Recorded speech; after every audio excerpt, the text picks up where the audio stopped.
గిరిజనులు ఆదివాసుల ఉత్పత్తులకు మార్కెట్లో డిమాండ్ ఉందని, వారు ఈ అవకాశాన్ని ఉపయోగించుకుని వ్యాపార రంగంలో రాణించాలని భారత పూర్వ ఉపరాష్ట్రపతి ముప్పవరపు వెంకయ్య నాయుడు తెలిపారు.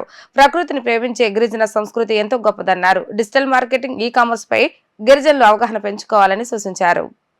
తుమ్మలపల్లి కళాక్షేత్రంలో గిరిజన ప్రజా సమైక్య, గిరిజన విద్యార్థి సమైక్య ఆధ్వర్యంలో ఏర్పాటు చేసిన గిరిజన ఆదివాసీ సమ్మేళనం కార్యక్రమానికి ముఖ్య అతిథిగా భారత పూర్వ ఉపరాష్ట్రపతి ముప్పవరపు వెంకయ్య నాయుడు హాజరై ప్రసంగించారు. ఈ సందర్భంగా ఆయన మాట్లాడుతూ దేశంలో ఆదివాసులు తమదైన ప్రత్యేక హస్తకళ నైపుణ్యాన్ని కలిగి ఉన్నారన్నారు. ఆదివాసీ గిరిజన ఉత్పత్తులను నీటి అవసరాలకు అనుగుణంగా తీర్చిదిద్దడం ద్వారా వారి ఉత్పత్తుల స్థాయిని, విలువలను పెంచడం సాధ్యమవుతుందన్నారు. గిరిజన సోదరులు వివిధ ఉత్పత్తులు, హస్తకళలకు సంబంధించి తమకు ఉండే సహజ సిద్ధ నైపుణ్యాలకు వ్యాపార విలువలను జోడించుకోవాలని సూచించారు.